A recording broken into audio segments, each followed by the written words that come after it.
इस वीडियो में हम ऐसी पावन भूमि की बात करने वाले हैं जो कई तपस्वी और सिद्ध पुरुषों की तपोभूमि रही है। ये दुनिया का सबसे ऊंचा और पंचकोण में बना एकमात्र गुरुद्वारा है, जिसका वर्णन गुरु गोविंद सिंह ने अपने 10वें ग्रंथ में कुछ ऐसे किया है। हेमकुंड पर्वत है जहाँ, सपत श्रृंग शोभित है तहाँ, सपत श्रृंग तिह नामु कहावा, पंडुराज जग जोगु कमावा, तो हम अधिक तपस्या साधी, महाकाल काली का आराधी। यानी मैंने जहाँ कई वर्षों तक तपस्या की थी वहाँ हेमकुंड है जो 7 चोटियों से घिरा हुआ है। यह स्थल यानी हेमकुंड, हेम यानी बर्फ और कुंड यानी सरोवर या कुंड। जी हाँ, इस वीडियो में हम सिख धर्म के सबसे पवित्र स्थल हेमकुंड साहिब के बारे में बात करने वाले हैं। वीडियो में दी गई इंफॉर्मेशन आपकी यात्रा दौरान बहुत ही काम आने वाली है, तो वीडियो को अंत तक जरूर देखना। हमने सुबह 5 बजे घांगरिया से हेमकुंड साहिब की यात्रा शुरू की थी, पर यह यात्रा सुबह 4 बजे शुरू करना ज्यादा अच्छा रहता है, ताकि 9:30 की अरदास में आप भाग ले सकते हैं। उसके बाद की अरदास दोपहर को 12:30 बजे के आसपास होती है। याद रहे, सुबह 10 बजे के बाद आप यात्रा शुरू नहीं कर सकते और हेमकुंड से 2 बजे से पहले वापस लौटना पड़ता है, क्योंकि मौसम बदलता रहता है, जिसकी वजह से समस्या हो सकती है और गुरुद्वारा भी बंद हो जाता है। यहाँ आप घोड़े या खच्चर पर भी जा सकते हैं। घोड़े या खच्चर से आने जाने का खर्च 1000 से 1500 के आसपास होता है। आप चाहे तो सिर्फ चढ़ाई के वक्त घोड़े या खच्चर पर जाए और वापस चल के आ सकते हैं। घांगरिया से हेमकुंड का अंतर 6 किलोमीटर का है। यह जिगजैग वाली खड़ी चढ़ाई ऊर्जा और फिटनेस का टेस्ट लेने वाली है। यह चढ़ाई इजी टू मॉडरेट है। यात्रा की शुरुआत में हमने सबसे पहले लक्ष्मण गंगा पर रहे छोटे से पुल को पार किया। रास्ते में आप सुंदर ग्लेशियर के स्पोर्ट्स और वाटरफॉल देख सकते हैं। यह रास्ता नेचुरल पत्थर से बना हुआ है और बारिश एवं ऑन्स की वजह से इस पर फिसलन हो सकती है, तो सुरक्षा के हेतु से यह पूरे रास्ते पर खाई की ओर रेलिंग लगाई हुई है ताकि यात्री सुरक्षित रहे। रास्ते में हमें हल्की सी बारिश का सामना करना पड़ा, तो याद रहे कि इस यात्रा दौरान रेनकोट साथ रखें। जैसे जैसे ऊपर की ओर बढ़ रहे थे, ऐसा लग रहा था मानो हम ऊपर हो और आसमान नीचे। कभी कभी पूरा वाइट आउट भी हो रहा था।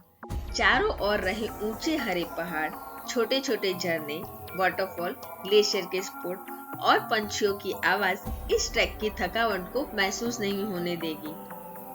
पहाड़ों पर आक्रमण कर रहे बादल इस मौसम को और खूबसूरत बनाते हैं। वही रास्ते में हेमकुंड से निकलती लक्ष्मण गंगा का तेज प्रवाह खूबसूरती में 4 चांद लगाता है। लक्ष्मण गंगा हेमकुंड से निकलती है, इसलिए इसे हेमगंगा भी कहते हैं, जो घांगरिया में विलियम फ्लावर्स की ओर से आने वाली पुष्पावती को मिलती है और नीचे जाके गोविंद घाट पर अलकनंदा के साथ संगम करती है। सिख धर्म की यह बहुत ही कठोर यात्रा मानी जाती है। हेमकुंड से 500 मीटर नीचे से ही ब्रह्म कमल और ब्लू टॉबिन दिखने लगते हैं। 3 घंटे की ट्रैक के बाद जैसे ही हम यहाँ पहुँचे तो यहाँ चल रही बहुत ही तेज ठंडी हवा से ठंड भी लगने लगी थी और कुछ ही देर में बारिश शुरू हो गई थी।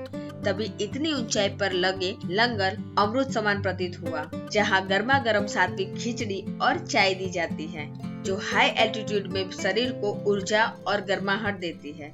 एवं ठंडी से बचने के लिए यहाँ कंबल की भी सेवा दी जाती है। इतनी ऊंचाई पर इस व्यवस्था के लिए यहाँ की पूरी टीम सच में धन्यवाद के पात्र है।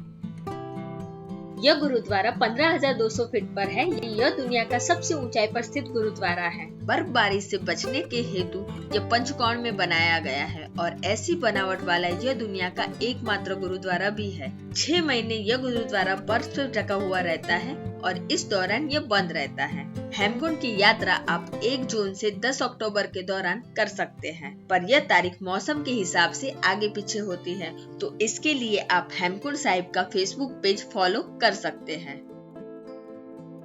इस गुरुद्वारा का इतिहास श्री गोविंद सिंह महाराज के पूर्व जन्म के साथ जुड़ा है। हेमकुंड के बारे में सिखों के 10वें गुरु श्री गोविंद सिंह महाराज ने अपनी आत्मकथा बचित्तर नाटक में लिखा है, जिसे 10वां ग्रंथ भी कहा जाता है, जिसमें उन्होंने अपने पूर्व जन्म में की गई तपस्या के बारे में बताया है। उन्होंने लिखा है कि मैंने जहाँ कई वर्षों तक तपस्या की थी, वहाँ हेमकुंड है जो 7 चोटियों से घिरा हुआ है। हेम यानी बर्फ और कुंड यानी सरोवर। उन्होंने यह भी लिखा है कि यहाँ पांडु राजा ने योग साधना की थी। इस स्थल को ढूंढने का श्रेय आर्मी हवालदार बाबा मोहन सिंह को जाता है। संत सोहन सिंह जो सिख धर्म के उपदेशक थे, जिनके उपदेश दौरान मोहन सिंह को दसम ग्रंथ में हुए इस जगह के वर्णन के बारे में पता चला और मोहन सिंह वर्षों तक 7 चोटियों से घिरे इस सरोवर को ढूंढते रहे और 1937 में वह हेमकुंड को ढूंढने में सफल रहे।